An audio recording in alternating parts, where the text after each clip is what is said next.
Retro.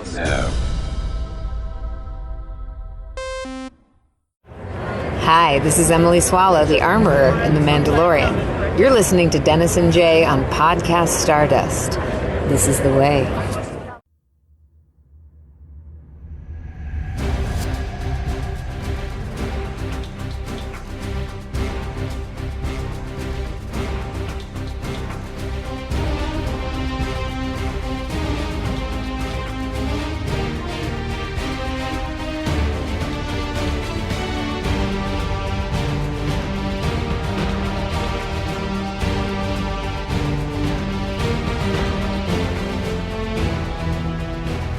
Hello and welcome to Podcast Stardust. This is the fully armed and operational podcast dedicated to Star Wars news, reviews, and discussion.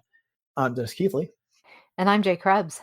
And we're diving back into some Star Wars comics with a discussion of issues 7 and 8 from Phase 3 of The High Republic, written by Cavan Scott, with art by Marika Cresta and Jim Toe.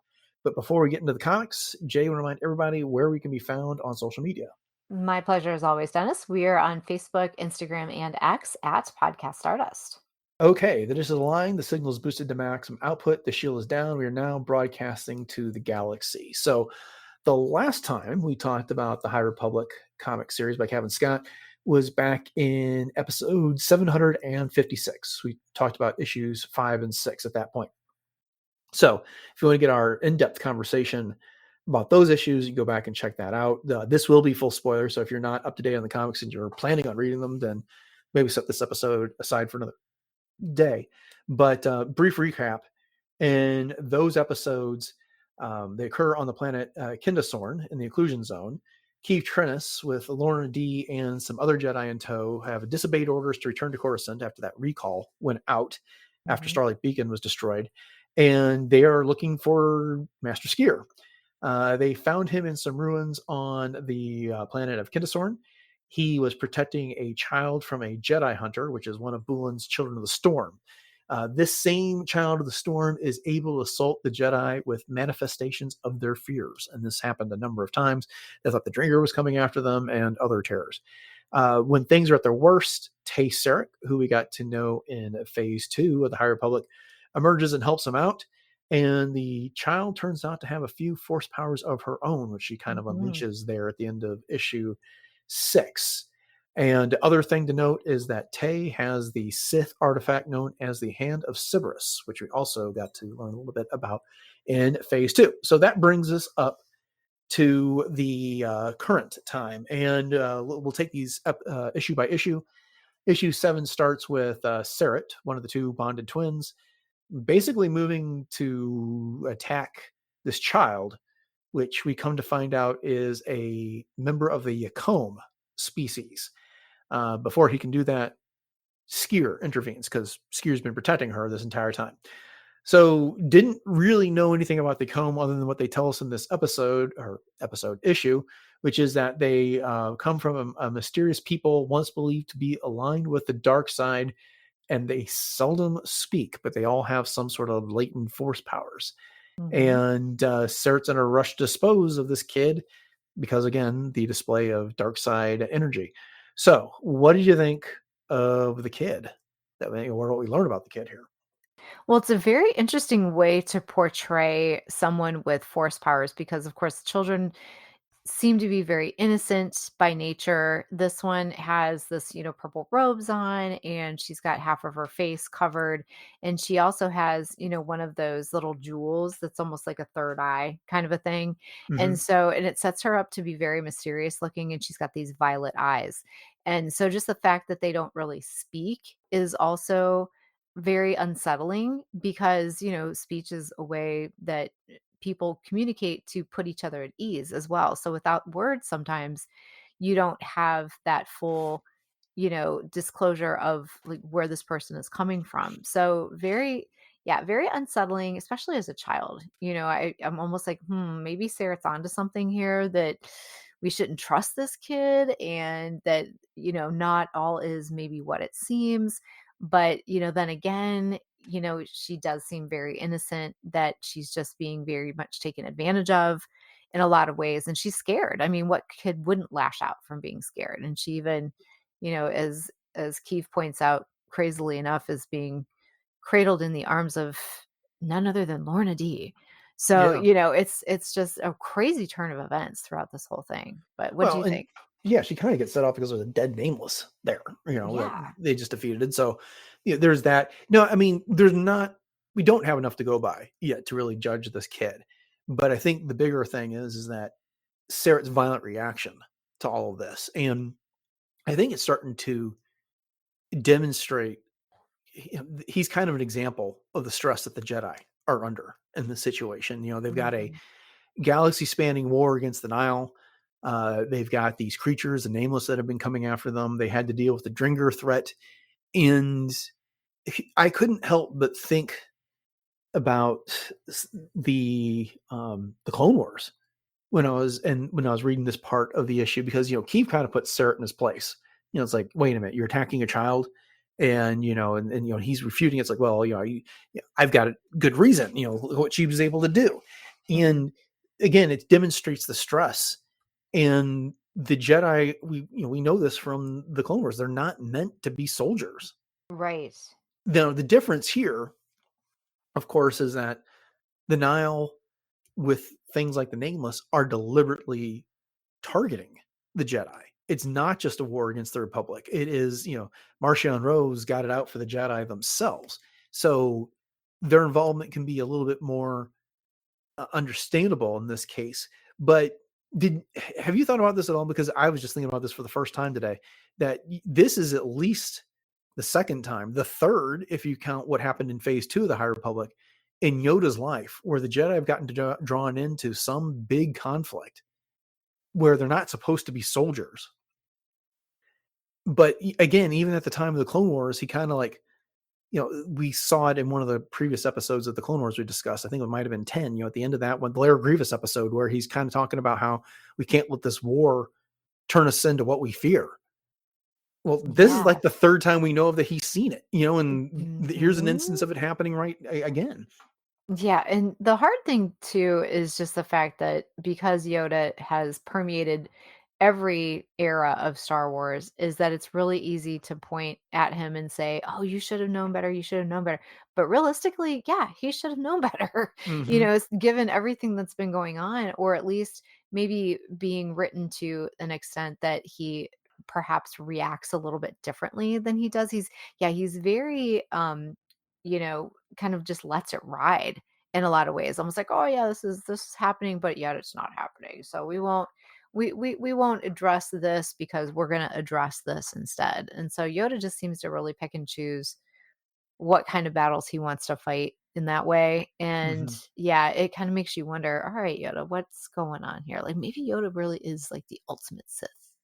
He's setting them all up. No, I'm kidding. I don't know about that, I but know, I'm kidding. it's um, but I mean, look, if there is a inconsistency in his character, it's falls on the shoulders of the writers of the High Republic more than it does George Lucas, because that came first, and he's not writing the High Republic when it's all said and done. But again, it just kind of struck me today that, again, here's another obvious example where the Jedi, in their service to the Force, it's easy to get distracted from that when the Nile aren't powered by the dark side, and they don't really have any Sith amongst their ranks that we know of anyway. Mhm. But come on, they are the stand-in for the dark side. They are the stand-in for the Sith, so to speak.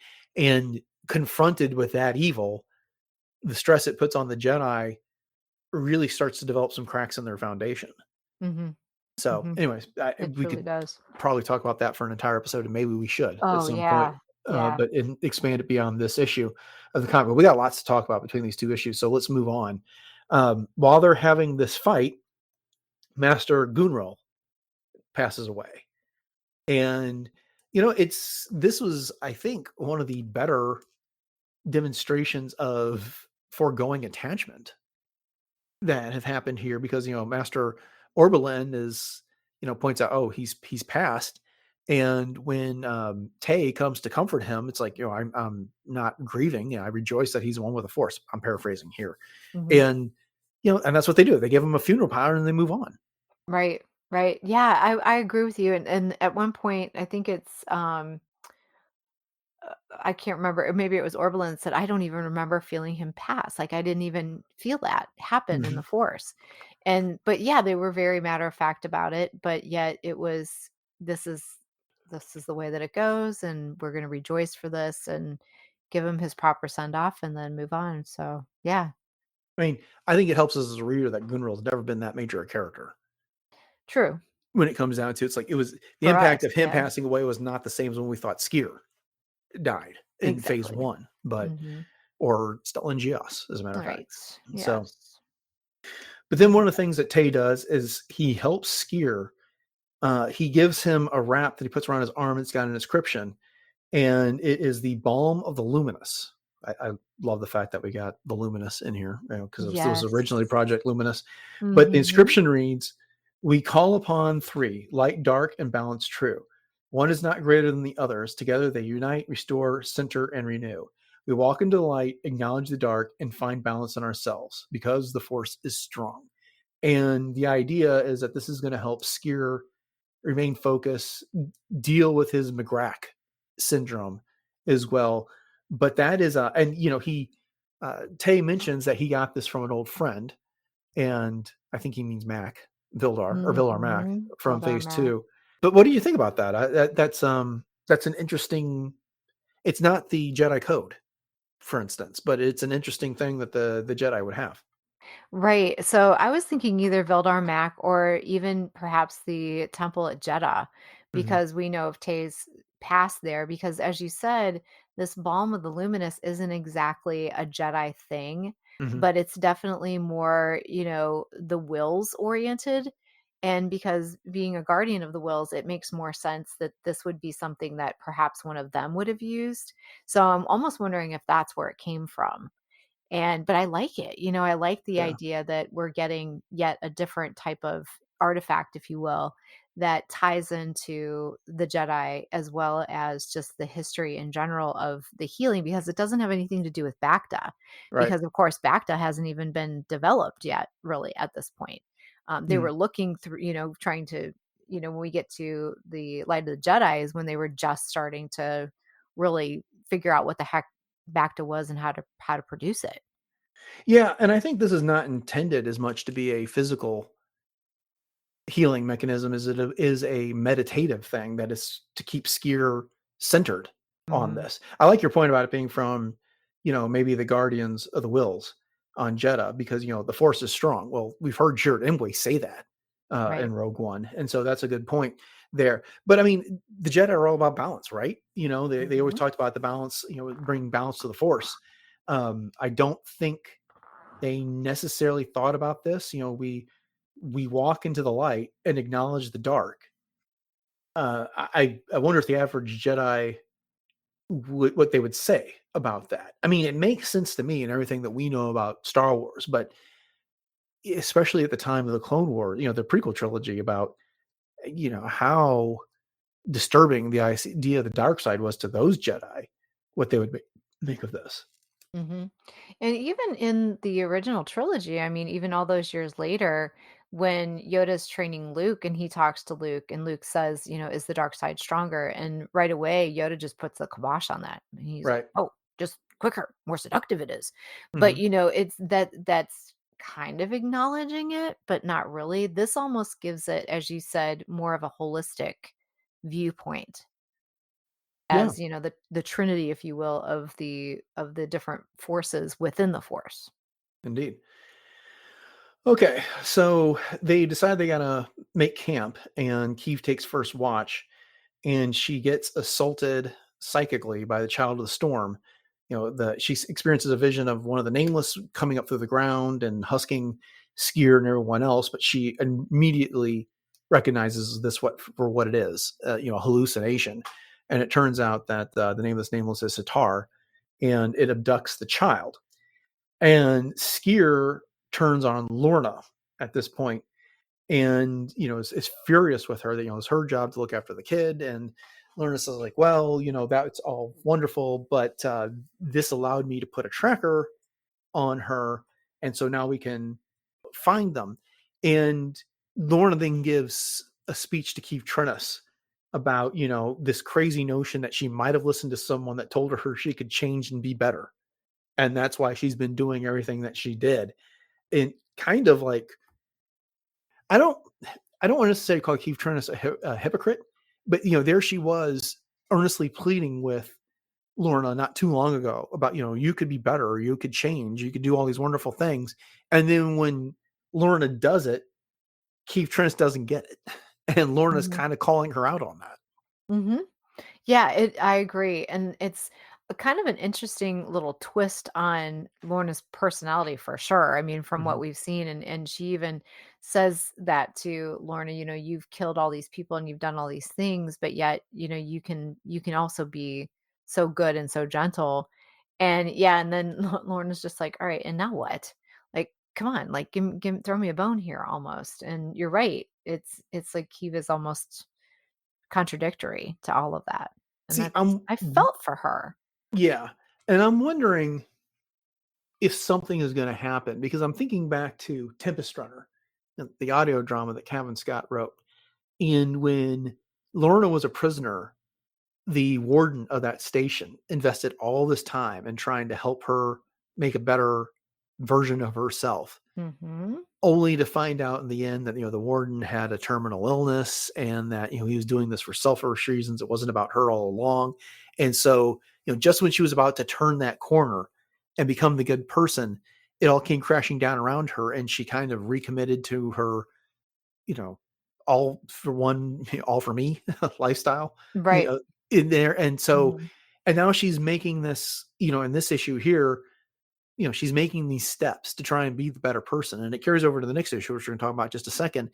But, the news last week, we were talking about the publishing reveals from New York Comic Con, and there was that Tempest Breaker audio novel coming out. And the art for it was her doing the tango with Marcion Rowe. And then there was a cover of her comic with her and all these Jedi and Tay Sarek and Kelnaka and the likes, like crumpled at her feet. So are we looking at another, something happens that crushes her faith again? I think that's you're on the right track there. And at some point, Lorna's gonna feel like, fool me once, shame on you, fool me twice, shame on me kind of thing. And so she'll just be in for the proverbial, in for a penny, in for a pound at that point, and be like, all right, I'm done. And and I think you're right with the Tempest Runner, audio drama that she's been burnt before. And it's unfortunate because, like I said, I love Lorna's character so much. And I just think that she's very much misaligned in a lot of ways. She's a very much a Saj Ventress kind of character for me. Oh yeah, that's a good comparison. I would need to listen to that audio drama again. It's a good one. Me too. I know. I was just thinking the same thing when you were talking about it. I was like, oh man, I miss that. Yeah. Cannot wait for Tempest Breaker. That's going to be fun too. Great. Okay, let's move on to issue 8. And so they make good. At the end of issue 7, the child gets delivered to Boolan at the Tragar station, is what they call it there. Except for they call it the Shinshu station at Chellenley Prime in the occlusion zone at the beginning of issue 8. I'm not sure what the difference is. But the Jedi have followed the tracker there. Tay, Sskeer, and Lourna Dee are going to board the station while the Jedi stay behind because they know some Nameless are there. And the reason why these 3 are going is that Tay only has a little bit of force sensitivity, so while he'll be affected, it won't be crippling the way it would be for a Jedi. Sskeer still has a diminished connection with the force because of the Magrak syndrome. And of course, Lourna Dee is not affected by the Nameless at all because she's not sensitive to the force.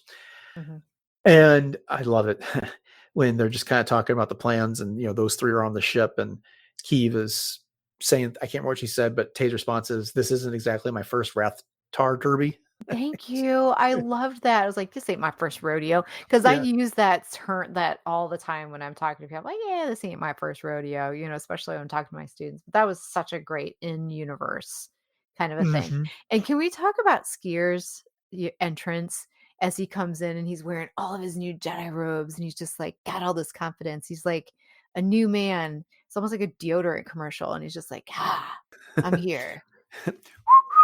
Exactly.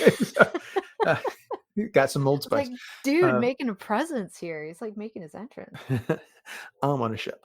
But yeah, no, it was good to see him cleaned up because he was just in rags in the previous Yeah, couple of issues there. right. But he's starting to get reclaimed here, and I like that. Mm-hmm. Something that it's just a small part of this issue, but Tarek kind of adopted. Tarek kind of adopted a pet back on when they were on that planet, and he's named it Chiff Chaff, and it's a little, I don't know, monkey squirrel type of a looking thing. Mm-hmm. With like a beak. Yeah, and Sarah does not like it. Mm-mm. Does not like that he has it. And again, these two are bonded twins. They used to finish each other's sentences, and they were in some sort of harmony. And it's been anything but since the fall of Starlight Beacon here. And I don't know. I mean, I'm not sure there's another observation to make other than that, but it's just kind of weird. And I'm looking forward to the resolution of this Mhm. discord that's between them. Yeah, and I'm almost wondering if Chiff Chaff is there because there's something more to this little pet. And, you can see with Sarah not wanting this thing around at all. And it's definitely, as you said, sowed some discord. And there's definitely some disharmony between the two of them because, as you said, they're bonded. So I feel like Sarah might be even sensing something about this Chiff Chaff and that it's going to be more than meets the eye at some point. And things are like hell's going to break loose because of this thing.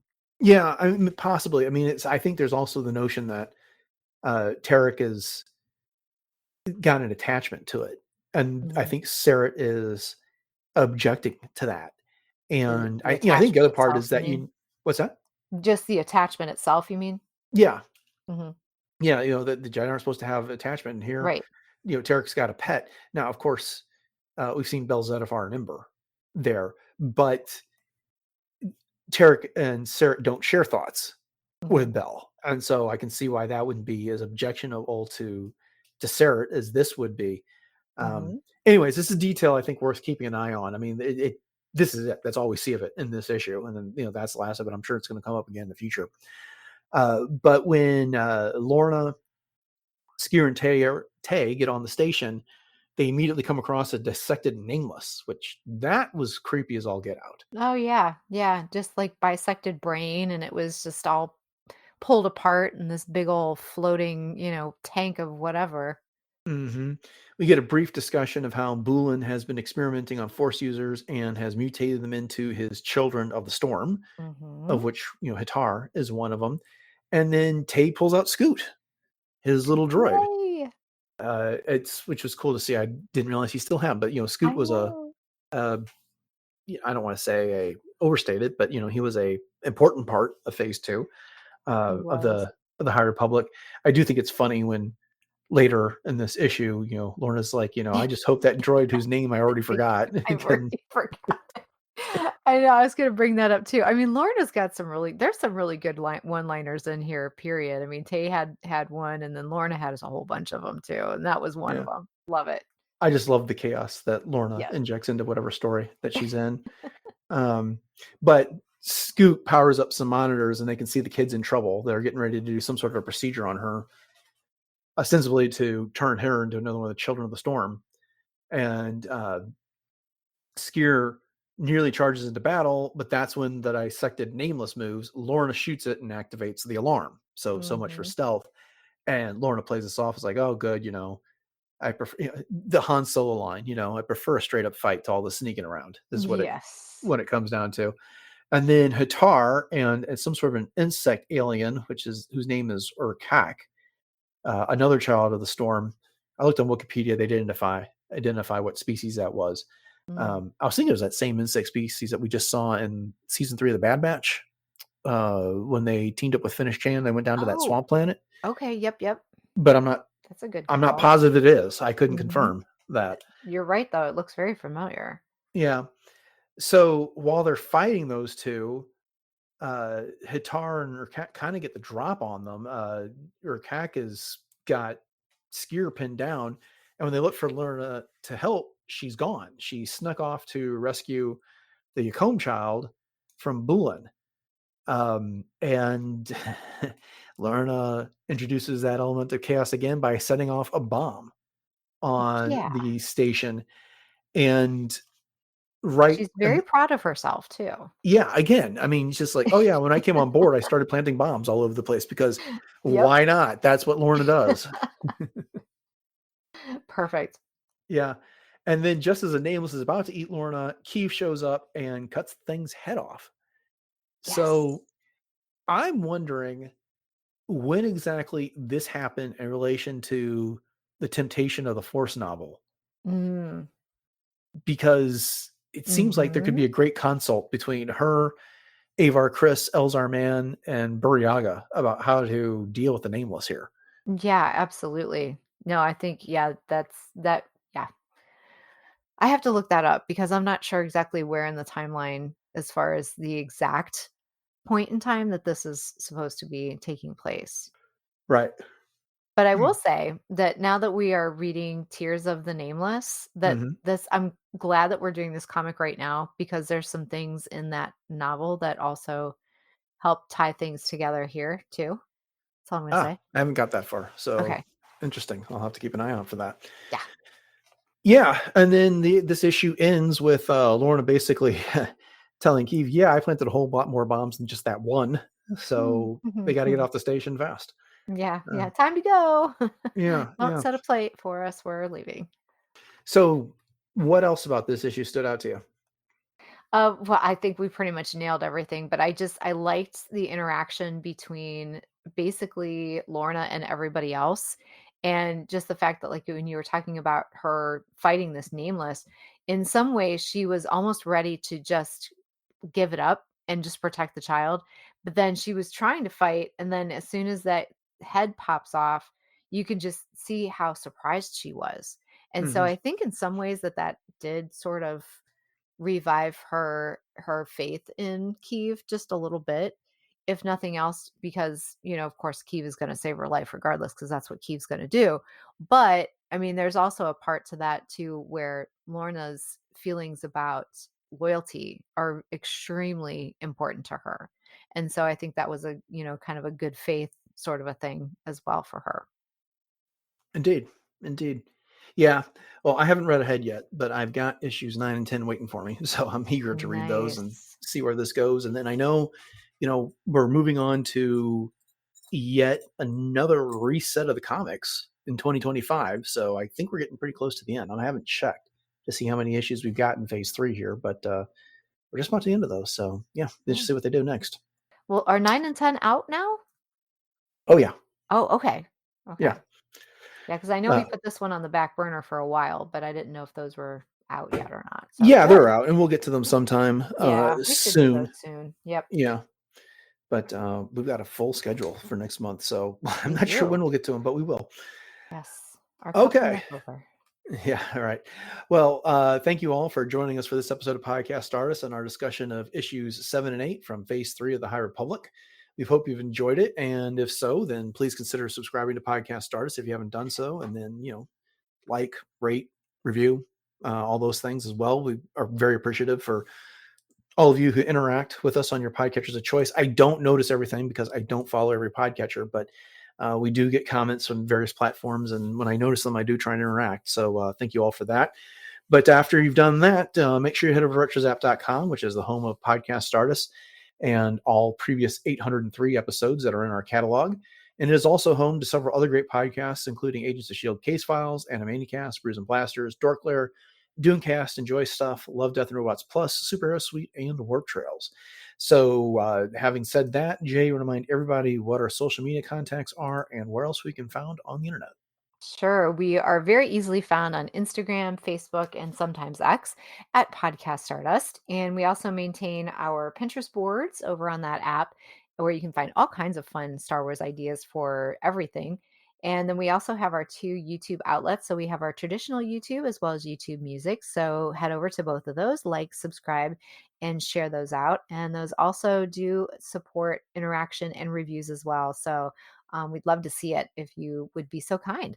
Also, we have a Discord room on the Wretches Up Discord server. So if you're up for some real-time chatter and you want to talk about these comics or anything else, you can hit up the link in our show notes. And while you're there, you can also check out all the other Discord rooms for all the other Wretches Up shows as well.